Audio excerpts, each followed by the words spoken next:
제 작업을 보시는 분들이 행복했으면 좋겠어요. 제가 얼마나 치열하고 힘들게 한 거는 그건 제 몫인 거고, 작업을 보고 궁금해서 다가가서 이게 뭐지? 이런 상상력이 이 안에 들어있네? 작품에 온전히 빠져들어가면서 가질 수 있는 감정? 이거를 그분들한테 드리고 싶어요.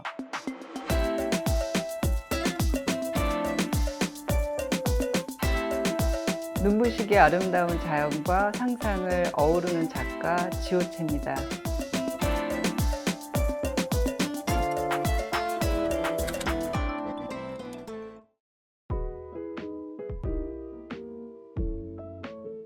요즘에 지금 어떻게 지내고 계시는지. 요즘이요? 네네네. 아침부터 저녁까지 작업을 하는?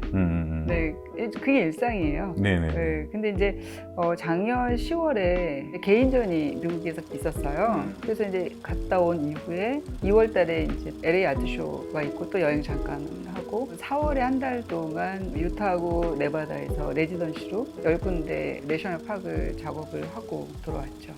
레지던스를 가게 되면은 우선은 뭐 가도 좋은데 네. 그거를 구축하는 시간도 막 있잖아요. 예를 들어서 뭐 재료를 했다거나 그래서 사실은 어려운 부분도 많은데. 저희가 이제 대학교 때부터 쌓여진 내용이죠. 그러니까 항상 차에다가 화판과 물감과 밥을 해 먹을 수 있는 도구와 이게 세팅을 딱 해서 다녔었던 긴 시간들이 있었어요. 사람도 사진 찍어서 그리는 게 아니라 2호선 전철이 돌잖아요. 한 그렇죠, 번만 그렇죠, 돈 내면. 그래서 이제 전철안에서 크로키를 하고 그러면서 직접 교감을 하는 부분을 굉장히 중요하게 여겼어요. 사실 동양가 다 관념만은 아니거든요. 정성 같은 작가는 진짜 다 나가서 사생을 하고 작업을 한 거고. 그게 이제 사실 어느 정도 이렇게 기술이 되는 사람들이 가서 이렇게 딱 보고 그래야 멋있지. 없는 사람이 가면 우선은 이러고 한 1시간 동안 있잖아. 어떻게 하지?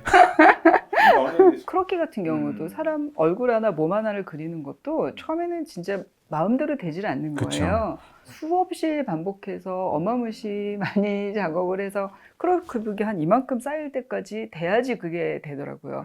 풍경 같은 경우는 특히 저 같은 경우에는 이제 어렸을 때 여행을 많이 다녀볼 수 없는 여건이잖아요, 일반적으로요. 네. 그래서 대학을 가면서 근처부터 시작을 해서 진짜 청계산 뭐 이렇게 아주 가까운 자연부터 나가기 시작을 했었어요. 처음에는 굉장히 당황했어요. 어디를 도대체 그려야 될지도 모르겠고 더 황당한 거는 자연이 진짜 아름다운지도 잘 모르겠는 거예요.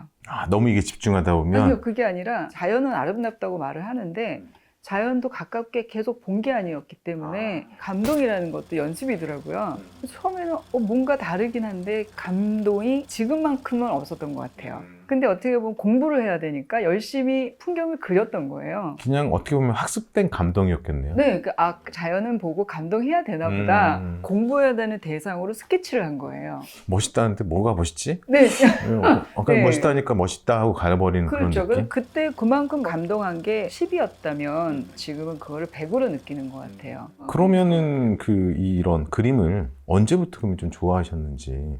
그림은 아마 뭔가 의식이 있을 때부터 뭘 잡았을 정도로 아주 어렸을 때부터 그림을 그렸었어요. 미술학원을 다녀보거나 이제 이런 건 아니고 화가 선생님 옆에서 그냥 그렸던 거예요. 동네에 화가 선생님이 계셨었어요. 그 당시는 아마 학원도 없었을 거예요. 미술학원이라는 게. 그래서 그냥 화가 선생님이 그림을 그리시고 옆에서 그냥 그렸어요. 그런데 어느 날 선생님이 무슨 대회가 있다. 이스라엘에서 30주년 기념 포스터를 그리는 대회인데 한번 해보겠냐. 10살이니까 이스라엘이라는 나라가 뭔지 모르니까 공부를 해서 그림을 한 열흘 동안 그렸던 것 같아요. 세계가 합력해서 자기네 민속 옷을 입고 전 세계인들이 행복하게 평화를 꿈꾸며 다 같이 관광수련을 하면 좋겠다. 그렇게 해서 이제 냈는데 그게 이제 15만 장 중에 한 장을 뽑는데 거기 된 거예요. 그래서 막 텔레비에 막 인터뷰 나가고 막 갑자기 전혀 존재감 없이 열심히 그냥 그림 그렸던 어린애가 너무 갑자기 그런 큰 상을 받게 돼서 그냥 당황스러웠었어요. 그럼 작가님은 언제부터 내가 계속 작업을 해야겠다 그런 생각을 하셨는지. 사실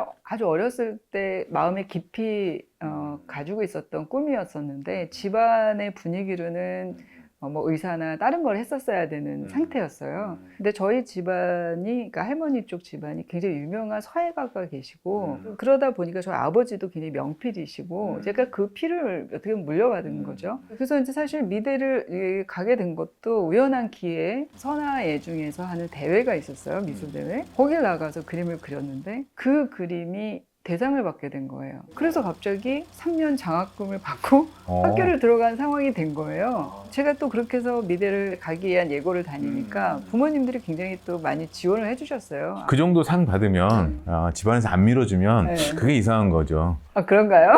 아니 작가님 스스로가 너 시켜서 한 게 아니라 내가 좋아서 하는 거니까 네. 이 정도도 하는데 사실 누가 안 밀어주겠어요. 사실 그 당시만 해도 여자가 화가가 되는 게 지금하고는 많이 분위기가 틀렸잖아요. 근데 엄마가 그렇게 말씀하신 분한테 저희 애는 다르다, 열심히 작업을 할 거다라는 엄마의 그 한마디가 굉장히 저한테 울림이 컸어요. 아, 이렇게 믿어주는구나. 그게 굉장히 계속 마음에 남았던 것 같아요. 그래서 결혼하고 대학 다니고 뭐 여러 가지 이제 길을 걸어오다가 중간중간에 많이 떠오르더라고요. 좀 힘들 때 나를 잡아줄 수 있는 어떤 네, 네. 엄마가 제 작업에 이제 많이 이제 영향을 주셨는데 달걀 프라이 작업을 하게 되니까 기억에서 엄마가 해주신 프라이를 아주 아기 때 보았을 때 꽃으로 보였었던 게 이제 시작이었었는데 후라이에 야생화가 피는데 그 야생화는 엄마가 다 사진을 찍어 오신 거예요. 저희 엄마 연세가 지금 말띠시니까 83세? 10년간을 야생화를 찍으셨어요. 엄마하고 할 수 있는 콜라보가 뭘까 해서 야생화를 찍어 온 거를 제가 후라이에다가 그리기 시작을 한 거죠. 이건 사실 일반적인 콜라보라는 느낌보다는 더욱더 각별하고 좀 특별한 느낌이 든 것 같아요. 네, 작업을 하면서 누구랑 콜라보를 할 때 가장 의미가 있을까라는 생각을 했어요. 편찮으신 아버님과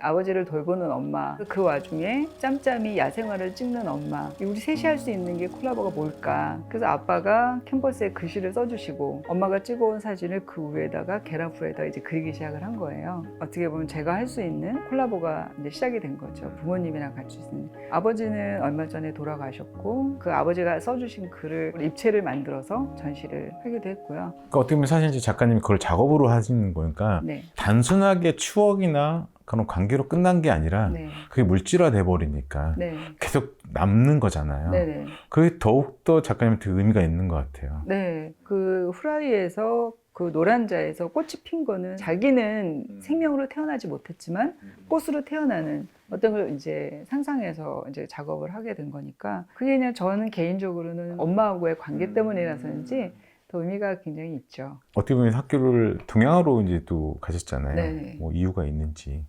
사실 그 예고라는 데서는 그때 분위기로는 동양화를 선택하는 거에 대해서 굉장히 의아해 하셨었어요. 왜냐면 그냥 학교에서 잘하고 뭔가 성적이 높으면 서양화를 선택하는 게 분위기였었기 때문에. 근데 저는 그 서예를 한 부분, 그러니까 저희 집에서 그 유당 선생님이 막 붓글씨를 쓰시고 아빠가 붓글씨를 쓰시고 그래서 먹과 이 한지가 저한테 너무 당연한 거고 익숙한 그리고 거고. 그걸 왜 하지 말라 그러지 하는 마음이 더 드니까 나는 더 이걸 해야 되겠네. 네, 그래서 동양을 선택을 해서 하는데 너무 저한테는 재밌고 익숙한 느낌이 든 거죠. 그때 이제 대학을 들어갔는데 의외로 뭐 동양화의 위기 뭐 막 이런 얘기를 계속 하는 거예요. 그래서 왜 동양화가 이런 홀대를 받지? 그것도 한국이라는 나라에서 어떻게 보면 화도 나고 뭔가 증명해 보이고 싶고 그런 생각이 들어서 동양화의 어떤 그런 정체된 부분들 관념적인 거에서 굉장히 탈피해보자라는 생각을 많이 저희 남편과 제가 이제 같이 그게 의기투합이 된 상태에서 학교 생활을 하고 결혼을 했어도 작업을 하면서 같이 케미가 맞는 거죠. 아, 그럼 학교 CC. 네, 학교 CC. 아, 네. 네, 제가 2학년, 1학년. 아, 선배였었네. 네, 제가 선배. 아. 네, 동갑인 선배입니다. 아, 대학을 다닐 때도 그냥 기존의 어떤 임화라던가 이런 것들을 하는 걸 굉장히 좀 거부했었어요. 그걸 해야 된 이유가 정확하면 하겠지만 그냥 해야 된다라고 하면 할 수 없다 뭐 이렇게 해서 거부하고 막 안 하기도 하고 했었고요. 잭슨 폴록처럼 막 뿌리기도 해보고 막 사람이 날아다니고 막 붙이고 막 하니까 선생님들한테 뭐 이쁘게 보일 수는 없었죠. 그러면서 이제 졸업을 하고 나서는 저한테는 특히 그 분청사기의 형태와 거기 들어간 그 선이 굉장히 동양적인 뭔가가 느껴지기 시작했고 민화도 저한테는 굉장히 큰 영향을 미쳤었어요. 저의 어떤 뿌리라고 할 수 있는데 초창기 작업에도 거기 들어간 소재라든가 이런 것들 그런 스타일을 막 따라 그려보기도 하고 지금도 제 그림에서는 부분적으로는 그런 부분들이 굉장히 많이 남아 있고요. 목단 같은 경우도 굉장히 좋은 소재예요. 근데 목단 이퀄 굉장히 어떤 선입관을 갖잖아요. 며칠을 그걸 그리면서 형태를 다시 공부하고 그거에 대한 사생을 하고 그걸 가지고 변형을 이제 시켜나가기 시작을 했어요. 그래서 집에도 지금 큰 목단을 남편이 선물로 사줬어요. 생일. 네, 그래서 걔를 보고 그리고. 근데 그걸 똑같이 그리는 게 중요한 게 아니라 목단이 전통으로 갖고 있는 정신성 거기다가 이제 제가 그리는 방법을 더해서 이제 작업을 하고 있고 포도도 굉장히 중요한 어떤 내용을 갖고 있어요. 뭐 아기를 이제 잉태하고 이런 부분들이 포도가 의미하는데 또 저한테는 다른 의미지만 이런 민화에서도 소재나 정신에서나 이런 것들을 제 그림의 한 부분으로도 많이 들어와 있죠. 초창기 작업이 이제 그런 식으로 이제 풀었었고. 네네. 네. 제가 그래서 대학을 졸업을 하고 이게 여러 가지를 하다가 이제 애니메이션을 우연한 기회에 이제 애니메이션이요? 네, 애니메이션이 이제 움직이는 쪽이 아니라 저는 이제 배경 쪽. 왜냐면 제가 워낙 스케치를 많이 다니는 거를 주위에서 이제 친구들이 아니까 애니메이션 한 친구가 고등학교 제일 친한 동창이 캐릭터 디자이너인데 저한테 배경을 해보지 않겠냐. 그래서 제가 이제 하얀 마음 뱉고 오세안이라는 TV물과 극장판에 배경을 디렉팅을 하게 되면서 아트 디렉팅까지 할 수 있는 그 작품들을 이제 하고 나니까 이제 애니메이션 학교들이 굉장히 많이 생겼잖아요. 그러면서 저기에 이제 학교에 10년간 재직을 하게 되면서 완전히 이제 거기에 이제 푹 빠져서 이제 학생들을 가리키는 것뿐만 아니라 새로운 미술의 재료를 접할 수 있게 된 거죠. 미디어라는 거를. 3D가 뭔지 이런 걸 전혀 모르다가 이 뭐 3D 입체 영상, 가상현실 이런 거를 작업을 하게 됐어요. 그게 약간 최근에 이제 많이 했지만 네. 훨씬 전이잖아요. 네, 그렇죠. 2007년? 야, 엄청 빠른 거잖아요. 새로운 것에 대한 관심도가 굉장히 높았었어요. 오. 새로운 게 뭐가 있다고 네네. 너무 해보고 싶고 궁금한 거예요. 3D 입체 영상이라는 거, 안경 쓰고 보는 네. 그 작업을 너무 해보고 싶어서 굉장히 많은 막 애니메이션 게임 회사를 가서 이제 부탁을 했죠. 만드는 방법 알려달라고. 그래서 진짜 그거를 배워서 2회 개인전에 3D 입체 영상으로 직접 작업해. 네. 그리고 이제 3D 매핑에 대해서도 굉장히 관심을 그 이후에 또 가져서 사베나 미술관에서 이제 미디어 전시로 여러 번 전시를 하게 됐었어요. 그럼 미디어 작가였네요. 글쎄 말이에요.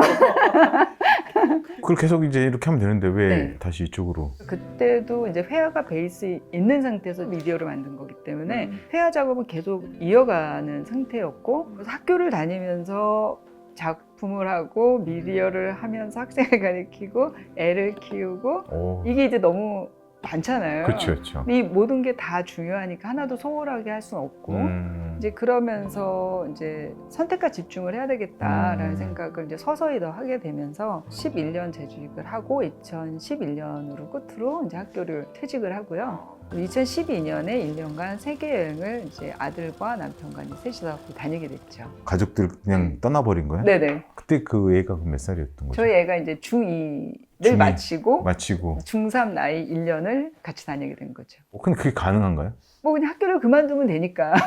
아니 근데 그 중학교는 우리가 의무고요. 그러니까 자퇴해야 돼요. 자퇴. 네. 휴학이 안 돼요. 자퇴고요. 그럼 그 자퇴를 갖다가 부모님이 시켰습니다. 네. 물론 학교 공부 당연히 중요하고 학교를 그만두게 하려고 한 건 아니고요. 그 1년이라는 기간 동안 그 또래 그 시기에 다녀본다면 학교에서 배우는 것 이상으로 중요할 거라는 생각을 했어요. 그 기간이 저희 아들한테도 굉장히 중요했지만 저희한테도 너무 감사한 시간이었어요.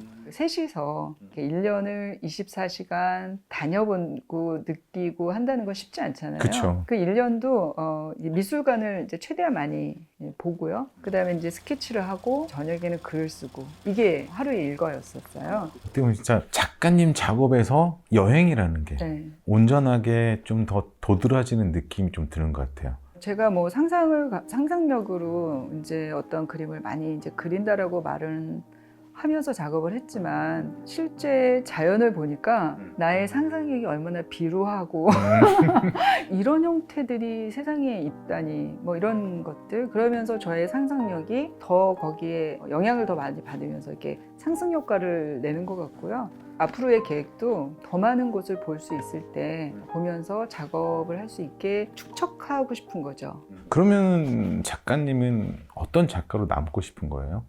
글쎄요, 어떤 작가, 한 미소강 관장님이 말씀하시더라고요. 작가가 책임감을 갖고 작업을 하지 않으면 어느 날 이 모든 작업들이 죽고 나서 진짜 쓰레기가 될 수도 있는 게 그림이다. 그러니 작업을 하는 데 있어서 굉장히 책임감을 진짜 더 갖고 그냥 나 좋아서 그리고 그냥 나 여행 갔다 왔으니까 여기 그리고 이런 어떤 것이 아니라 한 인간의 깊이 갖고 있는 생각과 이 내면을 그림이라는 도구로 이걸 온전히 표현해내서 누군가를 감동시키고 그것이 울림이 커졌을 때 좋은 작가가 되는 거고 제가 기억하고 있는 것들에 상상을 더해서 작업을 한. 근데 이제 그 기억이라는 것이 어떤 사물을 봤을 때 저만의 기억일 수도 있지만 보시는 관람객은 본인의 기억도 있거든요. 그랬을 때 그걸 보면서 같이 상상을 할 수 있는 그게 예술이지 않을까. 예술의 역할이. 오늘 그러니까 작가님하고 참 많은 얘기를 하다가 정말 그 예술의 어떤 그런 것도 느끼게 되고 그러면서 작가님을 이렇게 제가 그려봤는데 네. 어머! 진짜 아니 너무 멋있는데요? 아니 어떻게 동양화 붓으로 이렇게 와. 참 늘상 느끼지만 예술은 어렵다. 감사합니다. 저도 사진 찍어도 되죠? 네, 됩니다. 네. 네, 감사합니다. 이렇게 작업을 했고 네. 세계를 돌아다니려면 네. 건강하시고 네. 좋은 작업 많이 하시면 고맙겠습니다. 두 분 수고 많으셨습니다. 네, 감사합니다. 감사합니다.